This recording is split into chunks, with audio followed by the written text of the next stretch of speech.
Ginger. That's what you need. A mouthful of the good stuff and you'll see the back of any seasickness. Oh, thank you for your support, John. Don't suppose you actually brought any ginger? No, I don't get seasick. Terrific. Don't worry, Sherry. We've almost arrived at Cordona. I can see land through the porthole. So much for docking by tea time. The captain seemed more interested in his maids than in his maps. Oh, is Sherlock grumpy? Cheer up. We're back where we grew up. It's exciting.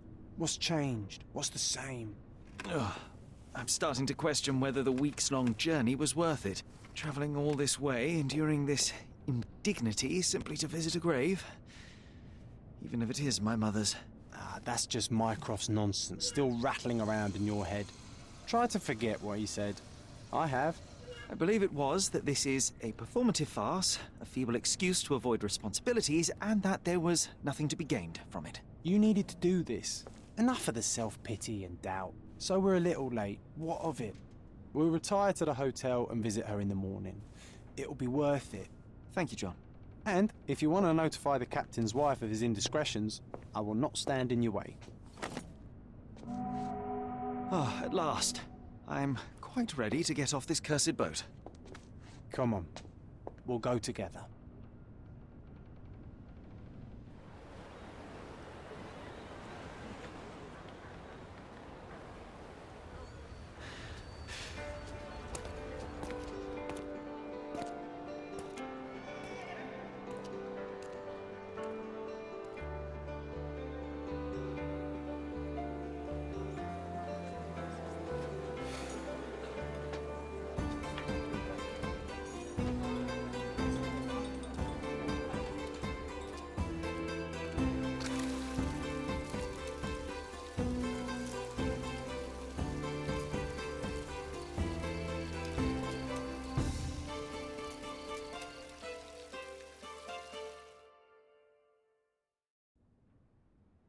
Hey, Sherry. Come on, catch up. Yes, yes. Sherlock, don't get lost in this huge garden. Follow the sound of my voice. Welcome to Il Palazzo di Lusso, sir. Welcome to Il Palazzo di Lusso, sir. We just need your signature. There you are. Ah, Mr. Holmes. Yes, we have room 221 prepared for you. I see it was reserved for 2 people. Would you like a second key? Oh, no, I think we'll stick together. Very good. Rooms are upstairs, sir. Welcome to Cordona. Hurry up, Sherlock. I want to see our room. I hope there's a balcony for view.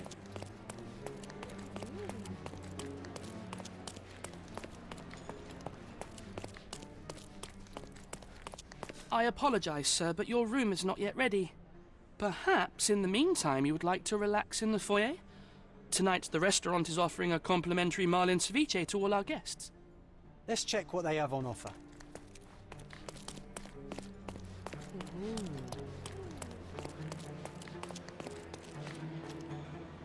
Hey, Sherry. Just our luck. A medium, John. Haven't we been through this already? Come on, it's not like we've got anything better to do.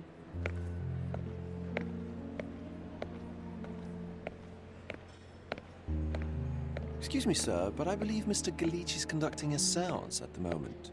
Perhaps you'd care to have your portrait drawn while you wait? Why? Pardon me? Why should I sit for a portrait? Sir, it's art. It doesn't need a why. It is its own justification. All things require justification, be they objects, systems, or beliefs. How about art as the lens through which we see the truth of the world? That's backward. Truth is not subjective and not complicated. It's just the truth. It either is or it isn't. You do not need a lens to see it, just an open mind. Ha! That seems rather close-minded.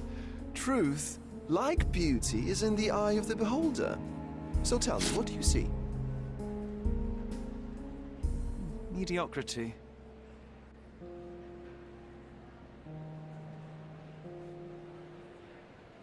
Come now, Sherry. What did he do to deserve that? The servant mentioned ceviche at the bar, Sherry. You should grab us some, and I'll find us a table. I'm starving. Okay, time to check if John found us a nice table for the evening.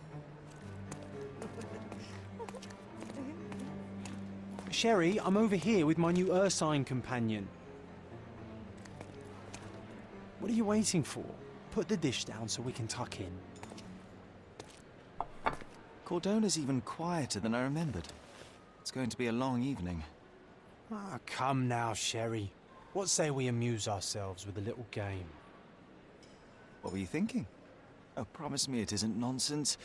After being cooped up on that boat, I am itching for activity. No. As you can see, someone left a cane on our table.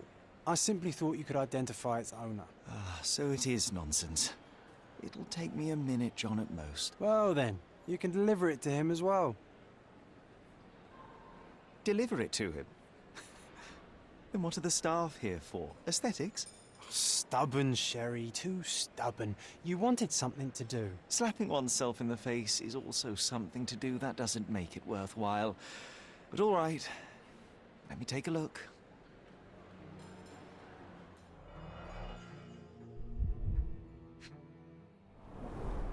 The cane is made of ebony, it's worn uncared for, and bears the scars of numerous hits. A crest depicting a bulb of garlic in a meadow, perhaps the Fielding family or Meadows, or Craven, from the Old English name meaning garlic place. The hand grip is a head of a golden Javanese statue, probably stolen from a temple. The dents suggest it has been used as a bludgeon. This cane is an expensive and ostentatious weapon. Its owner must be vain, volatile, and of noble English blood. Take it with you, Sherry. Let's return it to its owner. All right, I hope you noted down your observations in your casebook. But how are you going to find this nobleman? The cane itself is not enough. I may have to ask other guests if they saw who was here.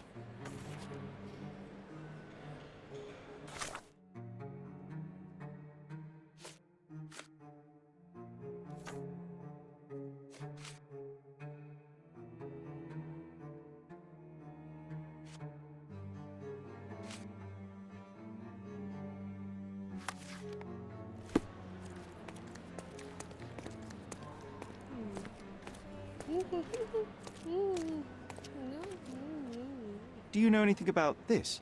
That's a question I can answer.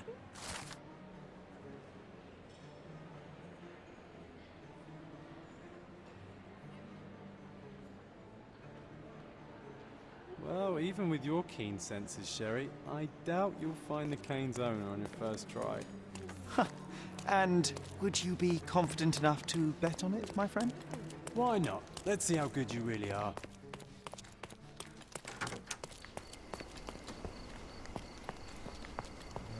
Can I ask you a question? My dear fellow, you're talking to the right man.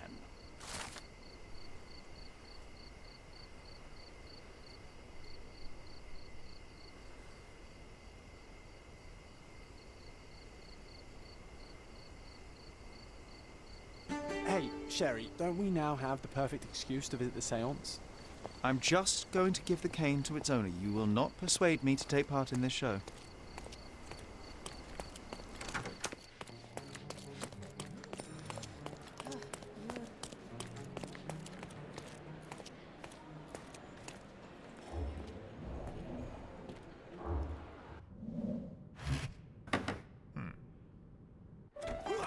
This hotel, this island, it's full of thieves.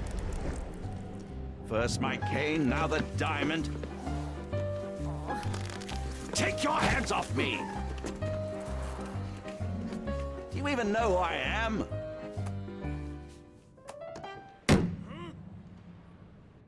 Hey, boy! That's my cane! I get that a lot. It's a very common design. What? No, that's a custom-made. A joke. A joke. It was left at my table in the restaurant. I thought it deserved to be returned. Well, I'll be... It is rare to encounter a straight-fingered true penny these days. What a gentleman. But I must ask, how did you know I was the rightful owner?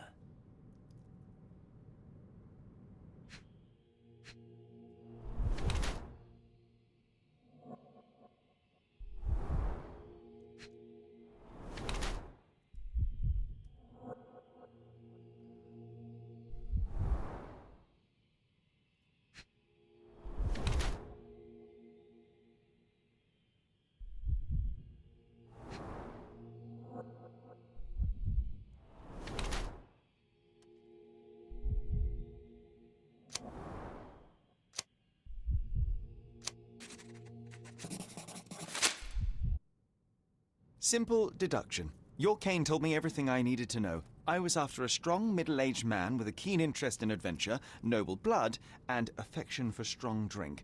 And if one were to go further, one may even be able to extrapolate your name from your heraldic symbol, Lord Craven. Marvelous. Simply marvelous. That's me, Lord Andrew Craven. You are the real medium. You hear that, Emma? Well, you found my cane. Perhaps you can locate my diamond, too. Yes, you should do it. It will be child's play for you, Mr. Holmes. And if a child can do it, then I'm sure the local police can suffice. The police? Why bother? I know this harlequin stole it. The only question is, where is it hidden? Fine. Give me my stick and I'll resolve the matter myself. This thief almost confessed after a single punch.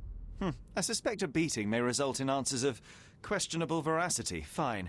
I shall spare you and he the trouble if you first answer me this. How does a priceless diamond become the subject of a séance? It is an unusual accoutrement. Emma wished to speak with its former owners. My grandfather told us it belonged to a Rajah, an Indian king. So you were summoning long-dead Indian royalty, and, pray tell, you were expecting him to converse in English? To be frank, Mr. Holmes, I don't believe in ghosts. But Emma was fascinated by the idea of meeting a real king, even a dead one. Well, a crown is a crown. Can you describe the stone itself? A yellow diamond, not less than 100 carats, and perfectly egg-shaped. There is not another like it. You insist the medium robbed you during the séance. But what occurred exactly? It was a dirty trick. We were sitting here in the dark, chanting and holding hands, as expected. Then something began to appear from the medium, like a cloud or a bubble. The swindler called it ectoplasm. Ah, yes. Common in the spiritualist trade, and quite the spectacle. Indeed, perhaps too much. My beloved Emma screamed in horror, and I stood to defend her, attacking that cursed ghost. How brave. But my hand hit nothing. The medium jumped away from me, and Emma fainted. I lit the candle, and the diamond was gone. Stay here, and don't touch anything. I'm going to investigate further. Don't fret, I'll be keeping a close eye on this thief.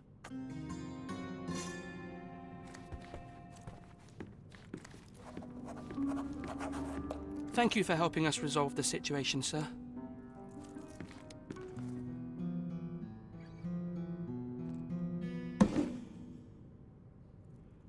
What happened here? I don't know. The ghost. I summoned it as usual, but then it all went wrong. The lady screamed and pointed at Lord Craven. And there was a shadow. Such a mystical force. It terrified the lady. And it must have taken the diamond. Who else could have?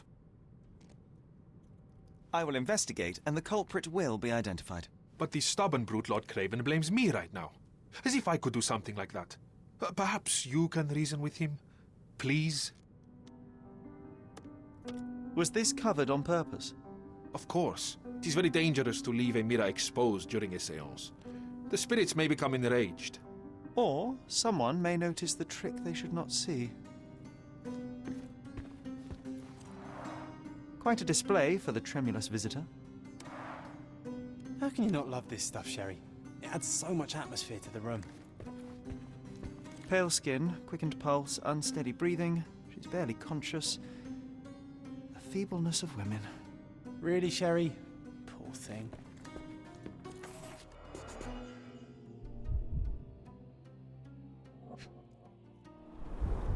There are light traces of rouge on the edge of this wine glass.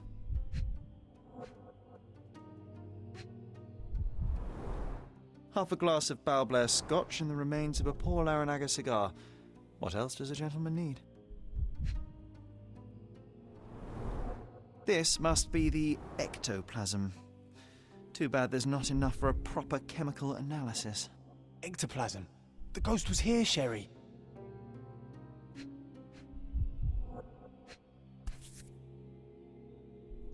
This brooch is old and cheap, but the moth design has its charms.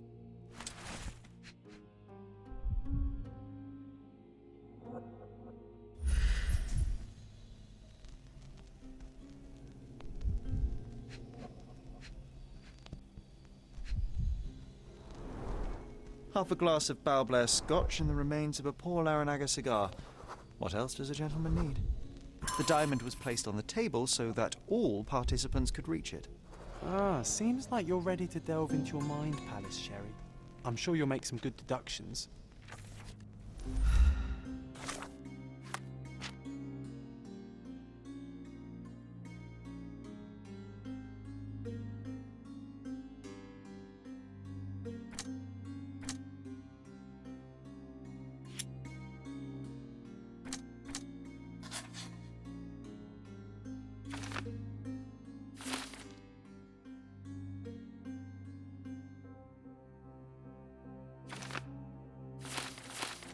It seems there may have been an unexpected visitor outside the window. Ah, I hope it was the ghost of the Raja. This hefty chair has nearly broken after hitting the wall. Could one man even lift it? At Cambridge, I was captain of the rugby team. It was no place for weaklings.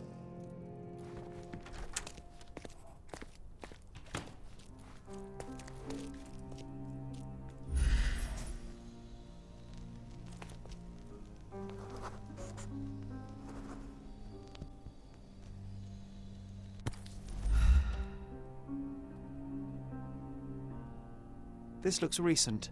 A shoe with a broken heel will surely leave scratches. All right, John. Do you think a ghost could leave this footprint? I'm reserving judgment. Use your keen eye to follow the trail.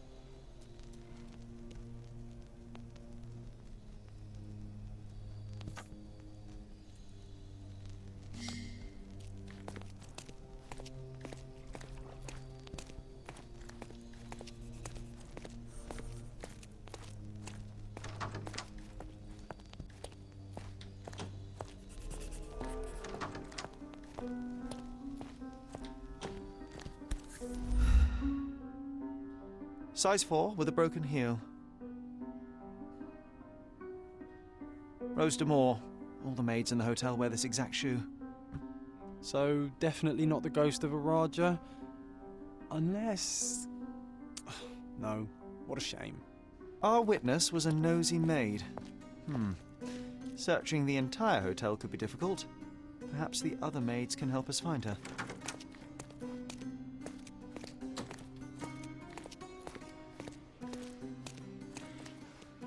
Is this familiar to you? You look like an honorable man. I have some information for you.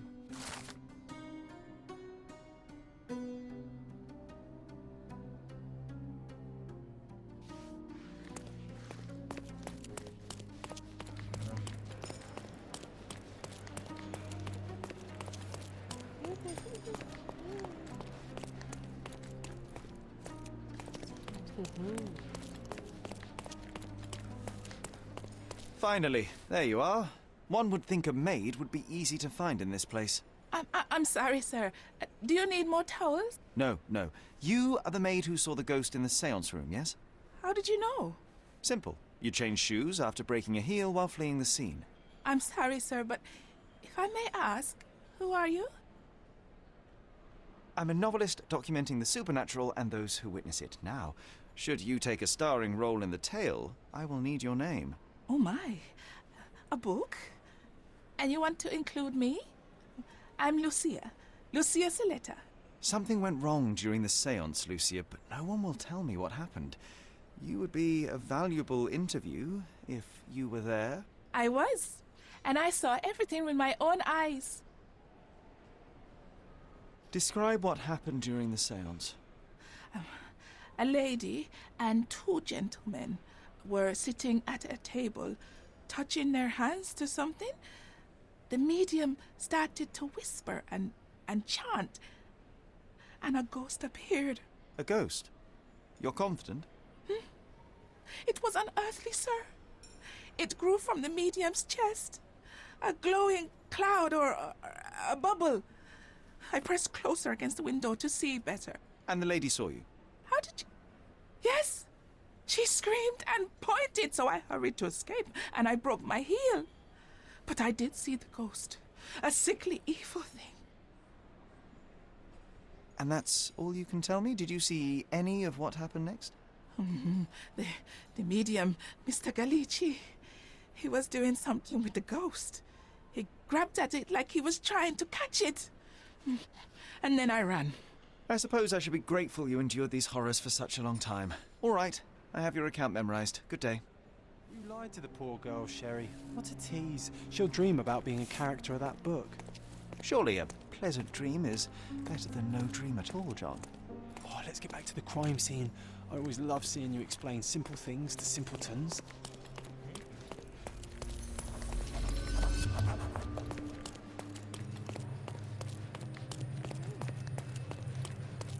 Lady Craven retired to her room to rest.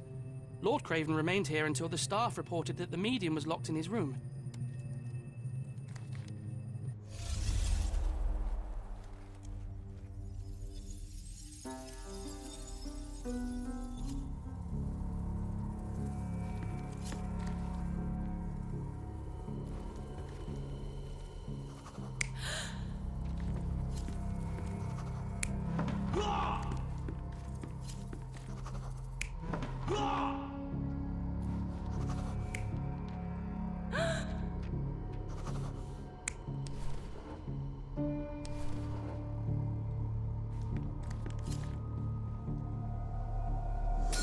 It all began when the lady screamed and pointed at the window.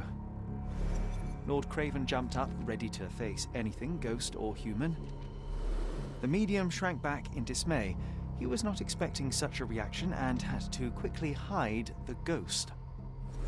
The lady was the only one left touching the diamond, at least until she fainted. Amazing. It's like you saw it with your own eyes, sir. Oh, I forgot that you were here. I guess I should discuss all of this with Lady Craven. The Cravens are upstairs in room 226. It is one of our finest suites. If the lady was touching a diamond, then she would have felt the ghost take it. What do you think it felt like, Sherry? A jellyfish?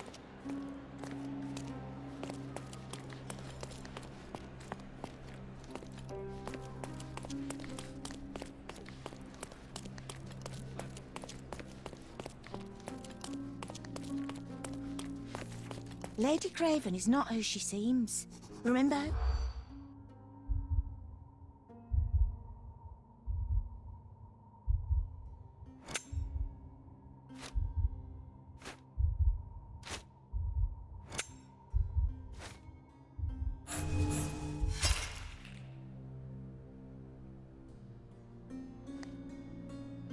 Lady Craven is not who she seems. Remember her behaviour in the hall.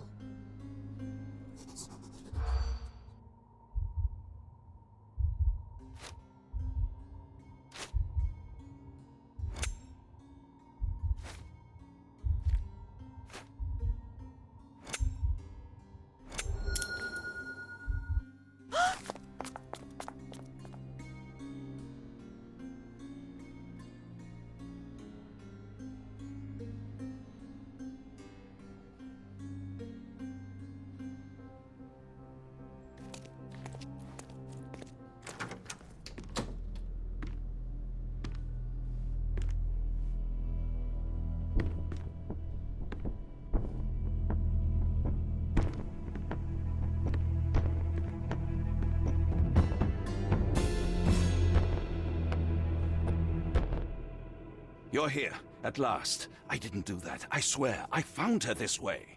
Well, I did have some questions for her, but it seems I've arrived too late. Now it's a matter for the police. Mr. Holmes, you said it yourself. They're children. They'll only make things worse. You promised me you would investigate. Investigate a theft, not a murder. Fear not. I will tell them all I've uncovered. Please, help me. The police will surely accuse me of Emma's death. You were the only one who can find the truth. Fine, but only because it's slightly more interesting than the walls of my room. Tell me what happened. Look, after you left, I waited in the seance room until the servants locked up Mr. Gallici, the medium. And was your mistress there too? Oh, so you know? I suppose I shouldn't be surprised. Regardless, the staff took Emma to her room. She was still feeling dizzy. So you didn't follow her. Interesting. Is Mr. Gallici still being held, and where did the servants secure him? He's in room 225. But that pigeon-livered man at the reception desk refused to give me the key. Well, I will have to visit reception myself then. Perhaps he will listen to reason. Where did you go instead? To the bar. It had been almost an hour. I see. And how long did you stay? I partook of a well-earned whiskey or two before retiring upstairs. Ask anyone there. Now we arrive at the tragedy at hand. So what transpired after your detour to the bar? I headed up to my room to find Emma on the bed. I didn't pay her much attention at first. I was still preoccupied with that damned medium. But when I realized she was silent, I drew closer and discovered she was dead. What's more, the diamond lay right there beside her. Oh, well, that is splendid news. Splendid? The return of the diamond will be cold comfort if I live out my days in a jail cell. You must help me. Let me see what I can find. Barely an hour has passed and you already have yourself a murder mystery, Sherlock. Why am I not surprised?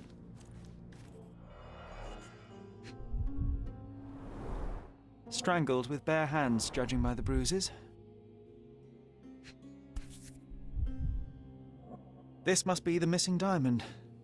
A tremendous specimen, now forever tainted.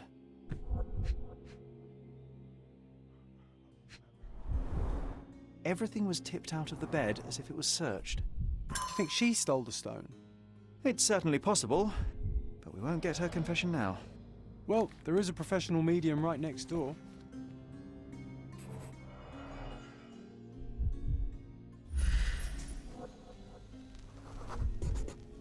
Aha, a neat hiding place. Why would she conceal all of this?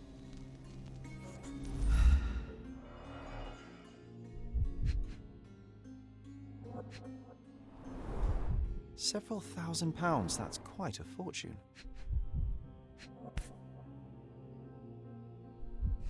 This ring looks out of place among the others, and the design is familiar.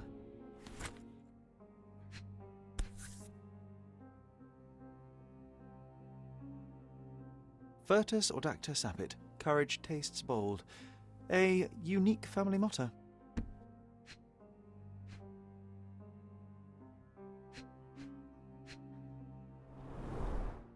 Fard Rouge Calomel Mascara, a real altar of beauty for the travelling temptress. The mystery deepens. A victim with a checkered past and poor taste.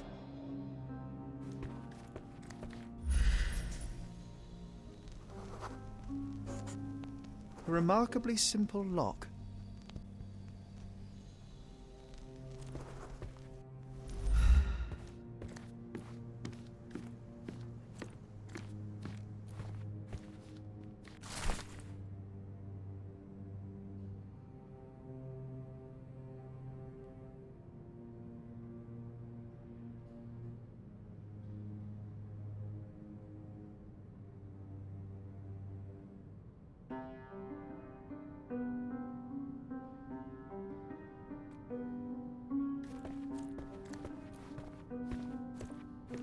Someone was not happy with his post. Someone was not happy with his post.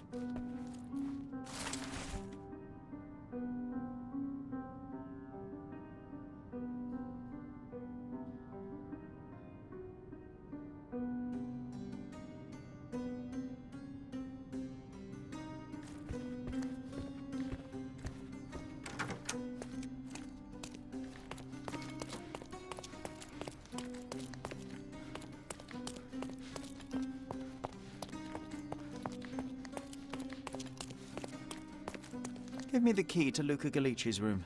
I need to talk to him about the events of the séance. I suppose you are an impartial outsider. All right, but please do not give it to Lord Craven. We do not want to see our reputation damaged further. Awkward. They still don't know what a nasty surprise awaits upstairs. Hush. No need to cause another ruckus. The last thing we want is the police to come meddling.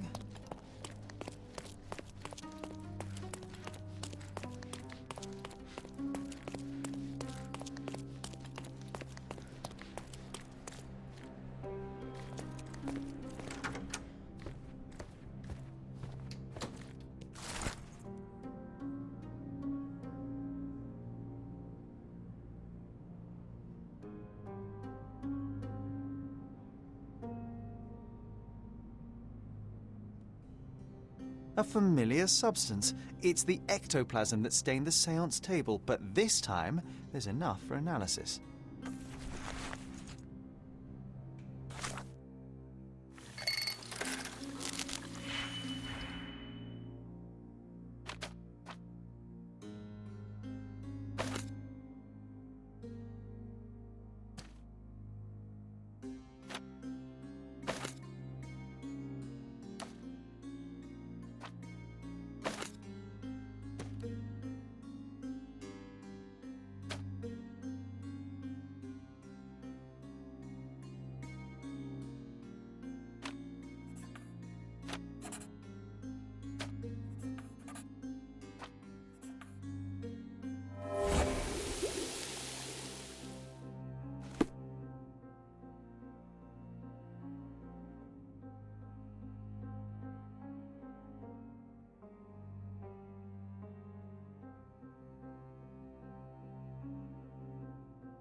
My faith in this medium has burst, just like a rubber balloon. Do you always travel with your books, Mr. Galici? I do. In my line of work, one needs resources available to help deal with the unpredictable and unworldly. I'm afraid I can wait no longer to hear your account of the seance, Mr. Galici. So please, tell me what you saw. Lady Craven wanted to meet the spirit of the Raja. My conjuration was successful. Perhaps even too successful. I am sure the spirit was the only one who could have taken the diamond. Lord Craven needs to leave me alone. Do you think the police will believe you? Of course. I didn't take anything. And spiritual phenomena are beyond their control. Or should I summon the ghost again so they may attempt to handcuff it? I think I would prefer to begin my investigation in the physical realm.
I have shocking news that changes your situation entirely. Oh, no, wait.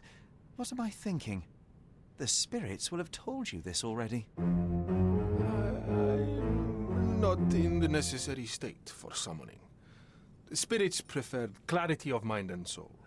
Please, tell me. Lady Craven died in the very next room while you were in here. Did you not hear anything? What? How? In fact, I did hear noises. That Craven is a very loud man. But I never thought he would do that to his wife. Well, you claim to be a medium. Perhaps you could ask her spirit why. What? No, it's too dangerous. Oh well, at least I can make the dead talk. Those scratches on your hands look rather painful. What happened to you? It was those savage servants. They were so rough bringing me here as if I was trying to escape. When I'm free, I'll demand compensation. I need to go.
Do you recognize this ring?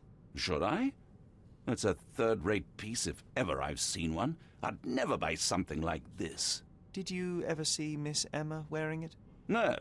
And why should she? I gave her enough jewelry that she could wear a superior ring every day of the week.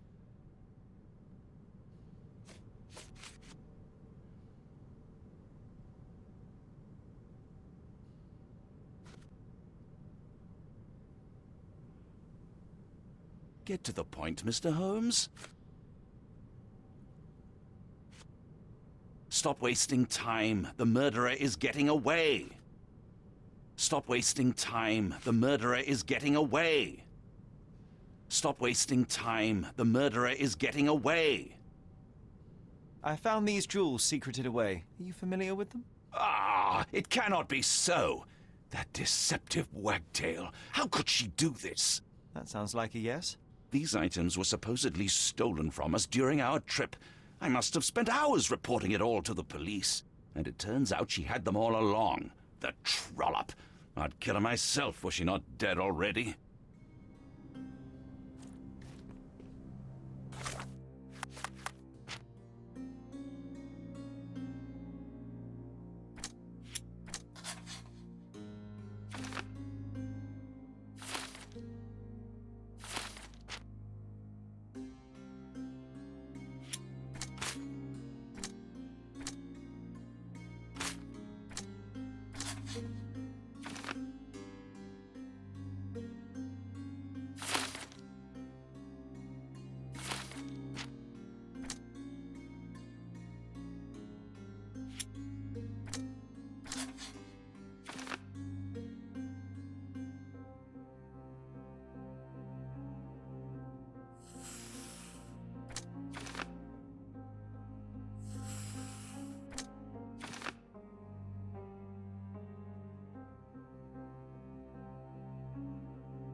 Someone is making the most of his stay. Can you blame the man? I'd say he's not ordering enough.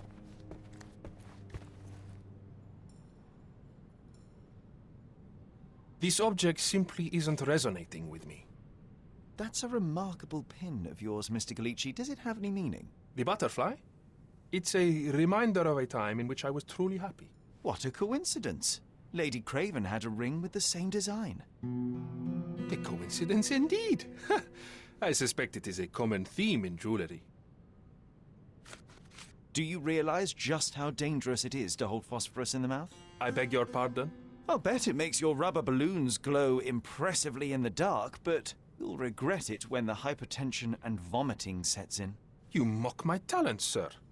You shouldn't be so flippant about things beyond your earthly understanding.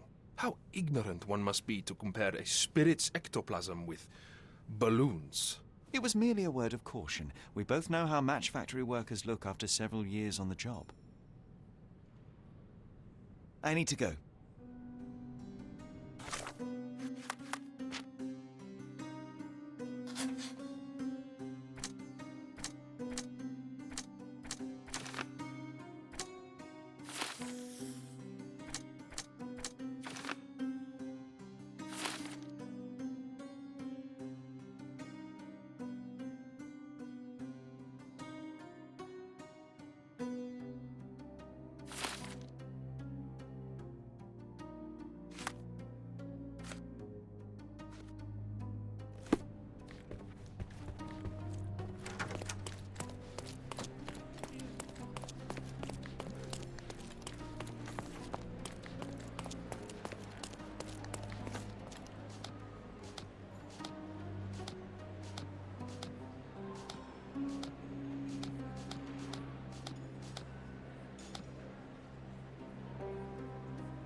Isn't life too short to remain sober?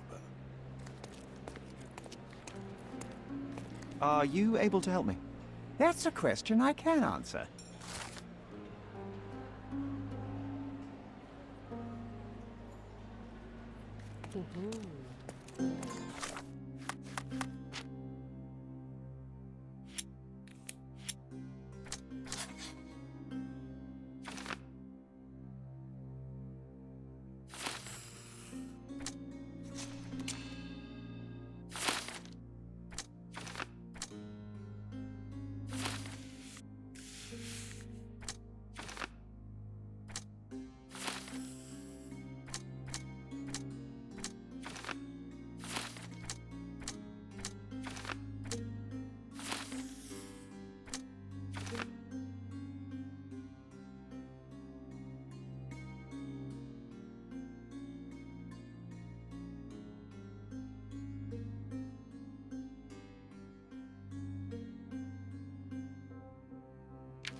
Luca Gallici, I know you murdered Lady Craven, and I can prove it.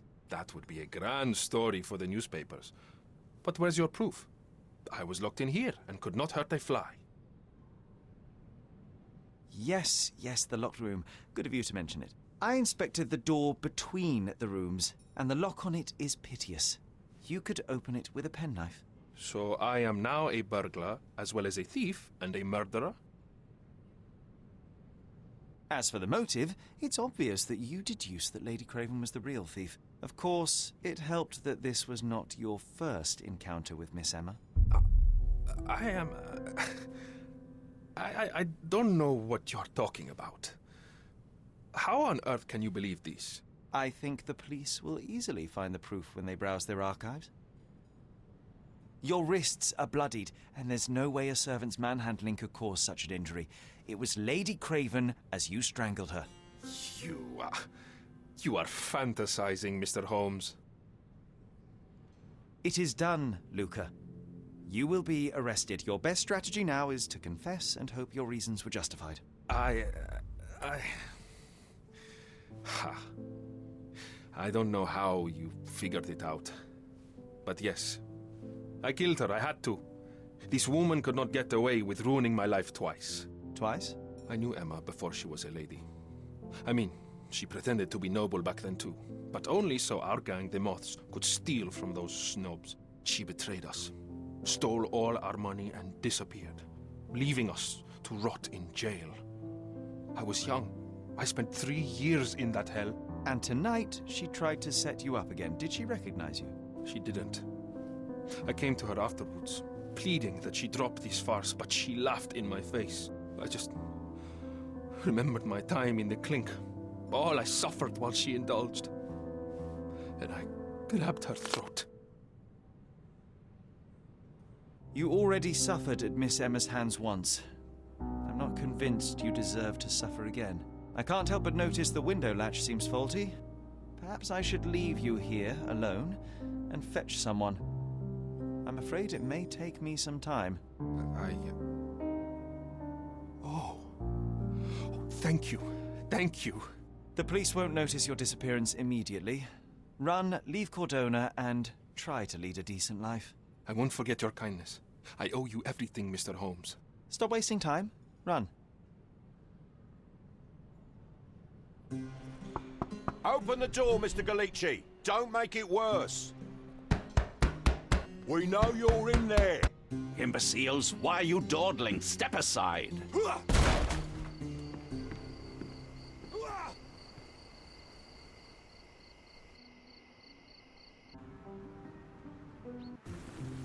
That was too much fun, Sherry. I'm buzzing. Buzzing. Wasn't it fun? A woman died, John. I was too slow to the truth, too hesitant to intervene. How can you... Oh, lighten up. Those people made their choices. If you swan about with a diamond in your pocket, that's what happens. Wealth is a weakness. So we must blame those who covet it. With enough money on the line, Sherlock, a man will do just about anything. Even murder, and then we get to solve it. I suspect you perhaps cannot grasp the true horrors of mortality, John. Oi, I am aware of my perilous existence, thank you very much. I must admit, even if the outcome of the adventure was imperfect, there was some pleasure to be had in the puzzle. Well, Cordona seems more depraved and decadent than we thought. I bet you'll get another chance. A bet, you say? A figure of speech. Just a figure of speech. Damn. Well, take one last look at the view, then we must be off. It's time to do what we came here for.